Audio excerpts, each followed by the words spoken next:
Olá, no Planeta Azul trazemos hoje uma entrevista com Margaret Shepard. Ela é uma brasileira que mora há 27 anos nos Estados Unidos e é vereadora na cidade de Framingham, perto de Boston.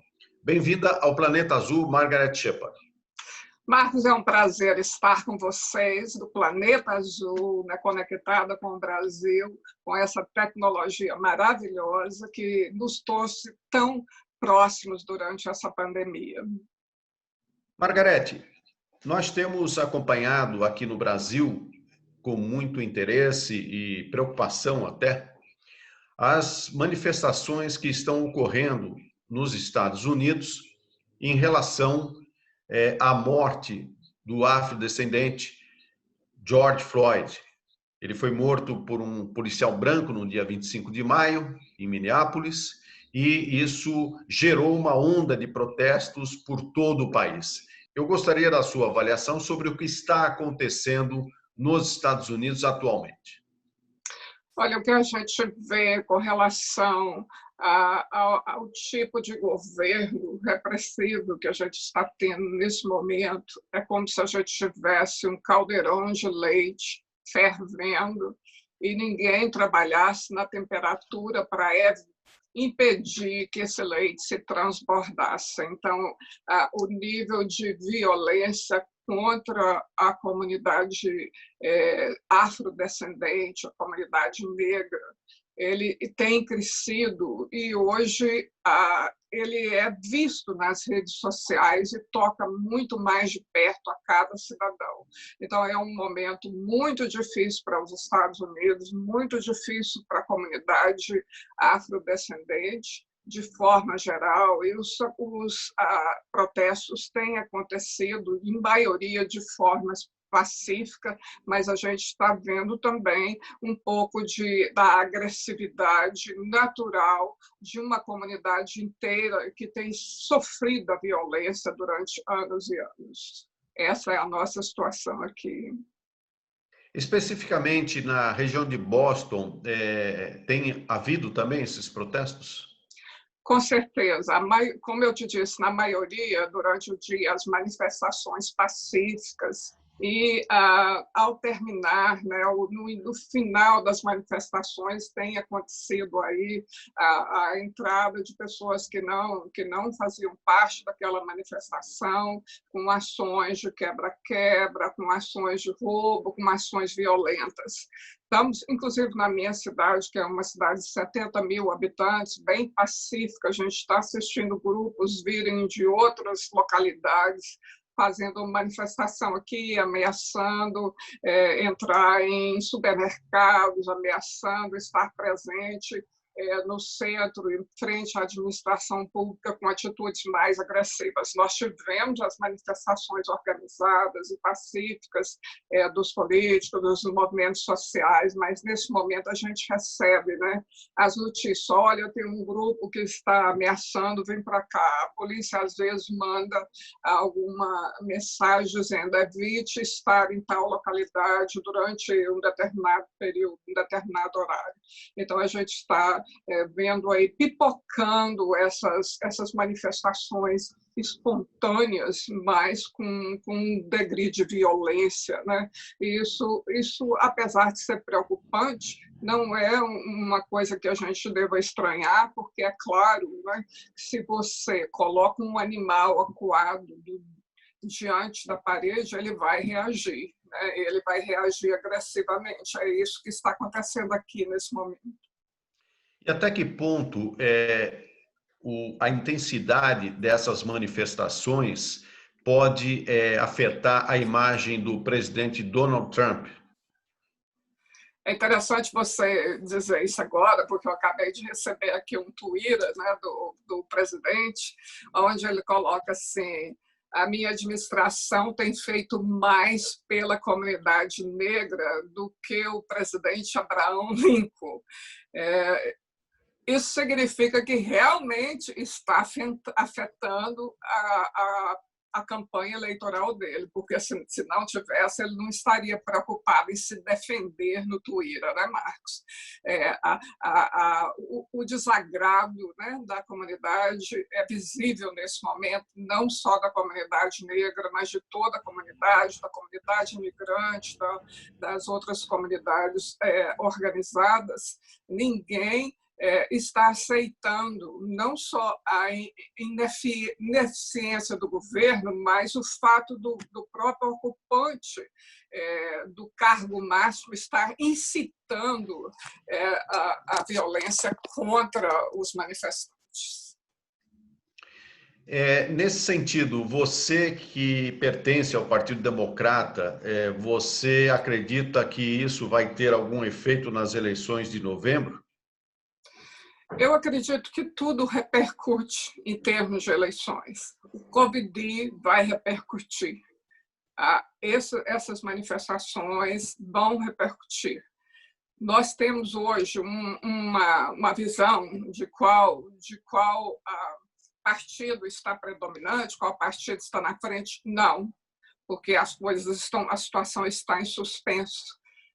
Realmente, o impacto que o Covid-19 e que essas manifestações vão ter com relação às eleições presidenciais de novembro, nós só vamos começar a sentir realmente daqui a um mês. Aí sim a gente vai poder fazer uma contagem e observar de que forma esses acontecimentos estão influenciando na posição do eleitor.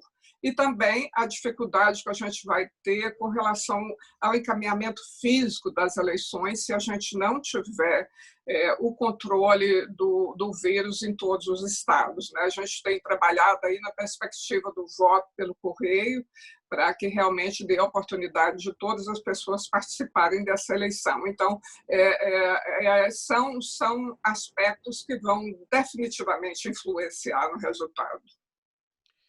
O presidente Trump tem feito mensagens ameaçando o uso do exército para conter as manifestações. Inclusive, ele usa o termo terroristas domésticos para se referir, não sei se a todos os manifestantes, mas pelo menos a parte deles. Isto como é que é visto na comunidade latino, na comunidade brasileira? Porque, de certa forma, quando se tem uma manifestação contra o racismo, também deve estar embutido aí uma reação à forma como o presidente Trump tem tratado os imigrantes. Eu queria que você falasse um pouco mais sobre isso. A resposta do ocupante da Casa Branca tem sido essa, de criminalizar aqueles que ele entende que estarão contra eles, como no caso dos imigrantes. Ele criminaliza, ele chama os imigrantes de pessoas que estão aqui para usufruir do país, são ladrões, são criminosos, e a mesma coisa agora ele está tentando fazer com os manifestantes com relação à morte de Floyd. Mas a oferta dele de colocar a Guarda Nacional, por exemplo, foi recusada pelo governador de Massachusetts, que é um governador republicano. Então, a estratégia dele, nesse momento, está se voltando contra ele com relação à oferta da Guarda Nacional para conter as manifestações. Massachusetts é um estado altamente politizado e acredito que nunca vamos assistir aqui o impedimento de manifestações pacíficas. Margarete, como é que é o trabalho de uma vereadora numa cidade como Framingham, que tem 70 mil habitantes? Você tem salário, você tem jetons, você tem carro à disposição ou é um trabalho mais voluntário? Na verdade, é um trabalho mais voluntário. A gente tem uma ajuda de custo de $5.000 por ano, que depois dos descontos chega a $80 por semana. Esse dinheiro a gente utiliza para gasolina, para postagens, para realmente ter condição de estar em contato com os eleitores. Ou seja, que você não tem um salário. Não tem salário, não tem escritório, não tem carro, não tem nada. Só a boa vontade. Certo. E quantos vereadores tem na sua cidade? Nós temos 11 vereadores, 9 são por distritos e 2 que são eleitos pela cidade toda. E você foi eleita por um distrito ou pela cidade toda? Pelo meu distrito, um distrito de 6.000 habitantes. Nesse sentido, você é a única imigrante ou tem mais pessoas que compõem a Câmara de Vereadores da sua cidade, que são imigrantes? Durante o meu primeiro mandato, eu era a única imigrante nascida fora do país. Nós tínhamos aí descendentes de italianos, descendentes de porto-riquenhos, mas nascidos no país. Eu era a única nascida fora do país. Nesse mandato, a gente já tem mais um latino, e ele também nasceu fora do país e foi educado aqui. E uma novidade, Marco, ontem a gente elegeu o primeiro deputado brasileiro nos Estados Unidos, aqui em Massachusetts. Ah, é? Quem é? O nome dele é Danilo Sena, ele trabalhou por muitos anos como secretário do senador Jamie Eldridge, que é um senador democrata progressista, um dos maiores defensores da comunidade imigrante. Então, Danilo é altamente preparado para nos servir no Palácio do Governo, porque ele já está habituado, já conhece a tramitação e tem bandeiras progressistas e defende o imigrante. Me ajudou muito na minha caminhada e eu estou muito feliz com essa eleição, que é o resultado do trabalho do Brazilians for Political Education. Quando eu fui eleita, eu falei que eu seria a primeira, mas não seria a última. Hoje nós já temos no Estado mais 2 vereadoras brasileiras, mais 2 membros do comitê escolar e agora um deputado. Isso é muito importante para a defesa das bandeiras dos imigrantes, não só os brasileiros, mas das bandeiras dos imigrantes e também as bandeiras que dizem respeito aos direitos humanos. E aí eu quero entrar num assunto que você certamente está acompanhando também, porque apesar de morar há 27 anos nos Estados Unidos, você também acompanha a realidade brasileira, tem muito contato com essa realidade. E nós sabemos que há uma aproximação ideológica, uma aproximação política muito forte entre o presidente Donald Trump e o presidente Jair Bolsonaro. Praticamente até os mesmos Twitters, eles são muito semelhantes nas frases, nas argumentações, inclusive a situação de tratamento dado a manifestantes é a mesma, que também há uma tendência à criminalização das manifestações em favor da democracia. Nesse sentido, qual é a similaridade que você observa aí desde a sua experiência norte-americana como influência real dos Estados Unidos e particularmente de Donald Trump sobre outros países para a instalação de governos de extrema-direita? Olha, primeiro, infelizmente, né, o que você afirmou é real. O discurso dos 2 presidentes dos meus países, né, eu tenho a dupla cidadania, o discurso é similar. E a gente vê que o presidente Trump fala uma coisa de manhã e o presidente Bolsonaro fala a mesma coisa à tarde, né? E isso é muito triste, porque não é uma questão ligada ao partido, mas ligada ao nível de agressividade, ao nível de violência e a falta de valor na vida, de valor do cidadão. Então, isso realmente é lamentável. E, claro, com certeza, o poder econômico dos Estados Unidos, né, influencia em vários outros países da América Latina com relação ao processo de escolha de novos governantes. Aliás, esse tema do funcionamento da democracia nos Estados Unidos é bem interessante, e principalmente a questão das eleições, né? Aqui no Brasil, muitas vezes não entendemos direito como é que funciona esse processo eleitoral nos Estados Unidos, já que você tem aí as chamadas prévias para a definição dos candidatos, né? No caso de prefeitos, é o mesmo processo ou é um processo eleitoral direto?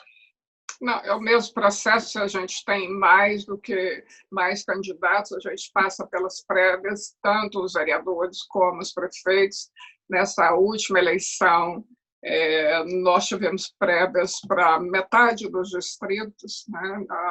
Não tivemos para o prefeito, porque só tínhamos três concorrentes. Então, a eleição foi direto para a final, mas nós tivemos várias prévias em distritos para vereador, é o mesmo processo. E, no caso, o número de partidos também sempre chama muito atenção aqui no Brasil, né? Porque nós identificamos a existência de dois partidos, o Partido Democrata e o Partido Republicano. Mas existem outros partidos nos Estados Unidos? Existem partidos menores, né, que participam, que conseguem chegar a algumas cédulas eleitorais, principalmente nas eleições presidenciais. A nível local, não aconteceu ainda de termos concorrentes de outros partidos, e todos os candidatos eram ou conectados com um dos dois partidos ou se consideraram independentes. Bom, Margarete, eu agradeço muito a sua entrevista, ela é muito ilustrativa, principalmente nesse momento que os Estados Unidos estão vivendo. Nós temos a problemática do racismo aqui no Brasil muito forte também, embora as diferentes e sucessivas mortes de negros talvez não mobilizem ainda a sociedade brasileira. Recentemente tivemos um menino de 14 anos, o João Pedro, que foi assassinado por forças policiais dentro de casa, quando brincava com seus primos. Mas isso, apesar da indignação evidente de muita gente, ainda não existe, ou pouco existe, uma reação mais organizada para se enfrentar esse problema histórico do racismo aqui no Brasil. Eu espero que você continue aí o seu trabalho junto à comunidade brasileira, defendendo as causas justas e principalmente levando em conta aquilo que você disse, que você foi a primeira vereadora brasileira eleita nos Estados Unidos, mas não seria a última. E, pelo visto, o trabalho que você iniciou está dando frutos e isso é muito importante para todos. Então, agradeço muito a sua participação em nosso programa. Eu agradeço a você, Marcos. Realmente, a questão do racismo do Brasil é um pouco diferenciada daqui. Eu tive uma conversa hoje com uma família negra vinda do Brasil. Estão aqui há 2 anos, tem 3 crianças, e eu estava realmente preocupada do impacto, né, dos acontecimentos nas crianças, porque, na verdade, no Brasil, o nível de mixigenação é tão grande que fica difícil de você identificar se o que a violência é com relação à cor da pele ou se é uma questão de classes sociais, de poder econômico. E aqui a gente já consegue, né, ver essa diferenciação. Os indivíduos, como o Lloyd morreu, não são indivíduos que pertencem a uma camada de baixo poder aquisitivo, então você identifica com mais facilidade, por daí a revolta tão grande, né? Porque você realmente tem como provar que foi racismo devido à cor da pele e que não tem nada a ver com as questões econômicas do país, como a gente percebe acontecer no Brasil. Mas foi um prazer estar com você, estar conectada aí com esse país que eu amo tanto.